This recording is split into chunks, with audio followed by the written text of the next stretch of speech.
Oh, howdy all, grab yourself a drink. It is time for some Path of Exile discussion. We're now a week into the Crucible expansion. I wanted to share the atlas that I've been running so far and explain some of the rationale behind some of the decisions that I've made. Now you'll notice that this is a heavy focus on Einhar. The reason for that is that the Crucible League has made Fenumral Plagued Arachnids far better than they normally are. These Fenumral Plagued Arachnids are often referred to as split beasts because what they let you do is split a rare item into two. This is mostly actually used to duplicate crafting bases, and it can only be done once on a given item, because using a Fenumral Plagued Arachnid to split an item will apply the split tag to that item, and that then renders it impossible to split again. I go into more detail on why Fenumral Plagued Arachnids and Fractured Fossils for that matter are so good this league in another video, and I'll put a link to that down in the description below. Just note that there's a lot more demand than usual, and Crucible mechanics are the reason. Basically, split beasts are always good, they're better than usual this league, and that's why we're going to be doing a heavy focus on Einhar. So, firstly with Einhar, there is one wheel that's fairly complex here, and this is the beast selection wheel. Definitely take natural selection. We don't know the numbers on this, but all I can say is that it is good. It's not clear how good, but just that it is good. You definitely want to have this. Next, there is the hunt for creation. This one's interesting in that it will reduce the chance you have of any given beast in your map being a Fenumral Plagued Arachnid. However, it creates the chance to get a Krakic Chimeral, and these things, these imprint beasts, are very much in hot demand. You definitely want to take this point. Then there's a hunt for Venomous, and this increases your chances of getting a Fenumral Plagued Arachnid, again at the expense of all the other beasts you could get, including Krakic Chimerals. It is worth taking both of these, and it is definitely right to not take the hunt for Sakawal and to not take the hunt for Farrell. You can definitely take this last point though, it's pretty good. Then there's a number of other just good wheels for Bestiary as well, and you want to take all of these, especially things like red beasts have a chance to appear in pairs, and Great Migration. When this procs, you'll get something like 20 additional beasts in the map, and that is definitely something you want to take. And one absolutely crucial point that I need to make during editing is that you are hard capped to 1,000 beasts in your menagerie at any given time.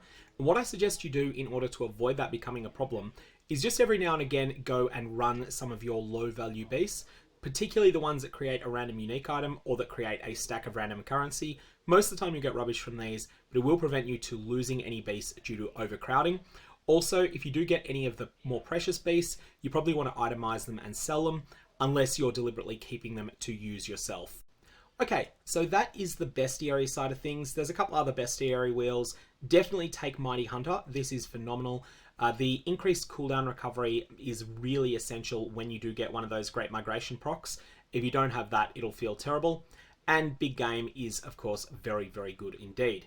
Now that we've covered all of the Bestiary side of things, the next things we're going to be thinking about are what we want to pair with it. What we're wanting to do here is not add a tremendous amount of time to our map completion. For that reason, we want things that we can do while we're running past all of those beasts, while already running through the map and killing all the beasts that are there. The first thing that takes very little time in maps is Heist.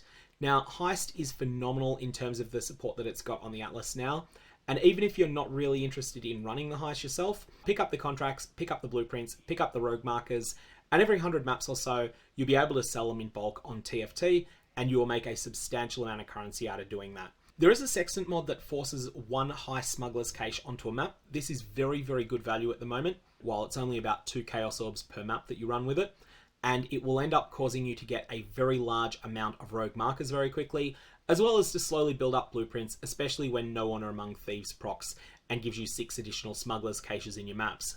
The other mechanic that's quite similar to this is Essence. Now, Essence is one where you can overjuice monsters sometimes, and for that reason I am deliberately not taking Crystal Lattice. If you've got a character that is an absolute boss destroyer, then Crystal Lattice is fine, definitely spec it. But I'm not interested in spending a lot of time fighting a particularly tough and juicy Essence monster. I'm taking every other cluster, but I'm not currently taking Crystal Lattice. If you do want to take it though, feel free to deviate. There are points to spare with this Atlas setup, especially if you've run all of the unique maps, which I have not yet. Now, the last things we want to do are focus on points that grant us additional access to top-end bosses, which we can either run ourselves or sell to other players. Now, we're going to go with Wrath of the Cosmos, Word of the Exarch, and the Light of Dawn as our Searing Exarch side of things.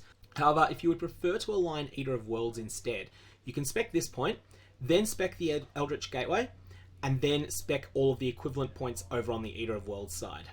you'll notice that we're not taking very much of the Searing Exarch wheel. And the reason for that is that these nodes are just not all that great. We have Baptized by Fire, which causes you to have a 10% chance to award double progress towards encountering the Searing Exarch. What this means is that every 280 maps that you do, instead of getting 10 Searing Exarch invitations, you'll average 11. Now that might sound great, but that's only plus 1 Exarch invitation per 280 maps. Let's contrast that to what you would get with Vivid Memories. With Vivid Memories, you will get 4.2 synthesis maps for every 280 maps that you run.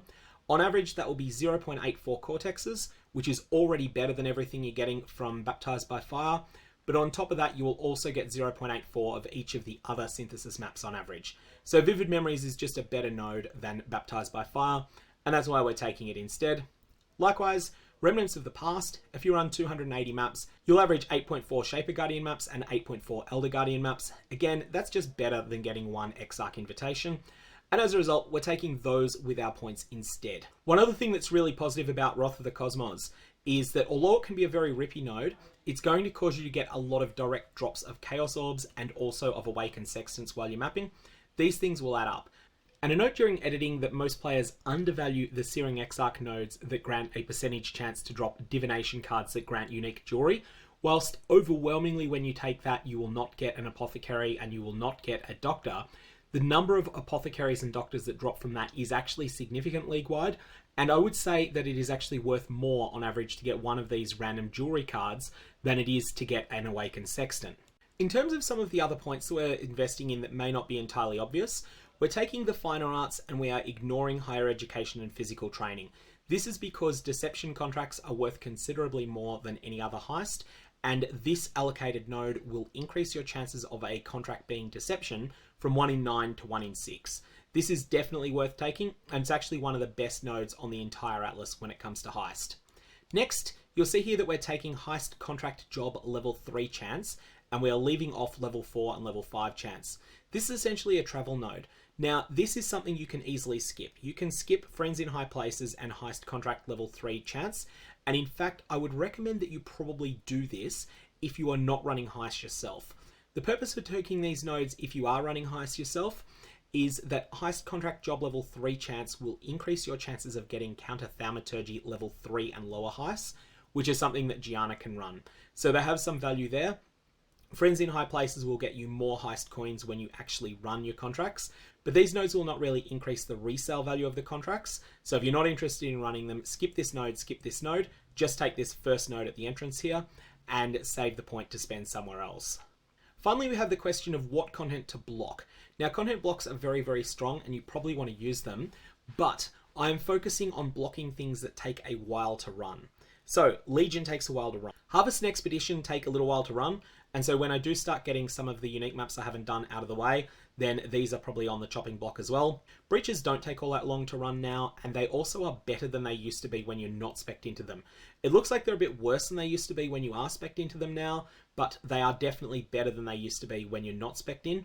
As a result, I'm leaving Dimensional Barrier off the Atlas for the moment. On the other side for content blocks, definitely don't take Straight and Narrow. Ethics Review, Fungal Remission, and Secular Focus are easy content blocks to take because all of those encounters take a little while to do. And Ominous Silence is one that I'm not blocking currently, but might block in the future. Delirium doesn't add all that much time to a map, but it does make it a lot more dangerous, especially when beasts are involved. And as a result, you might decide that you don't want to do that, but that's a decision you can make. One other cluster I'm considering, although I'm not yet willing to recommend this, is taking Pathological for 4% chance of the maps that drop in your maps to be Delirious, because these things add up, and then at some point you might decide you're finished with the Einhar strategy. At that point, you can then unspec all of the points that are in Einhar and spec into Delirium instead, and you'll have a whole lot of Delirious maps ready to run as soon as you do that. So that's something I'm considering doing, but I haven't started doing as yet. Alright, I'll put a link down in the description of this video to a copy of this atlas online, so that you can either copy it or alternately just use it as a starting point for your own atlas. May your Varlorbs have interesting results, and may you get as many Fenumral Plagued Arachnids as you deserve.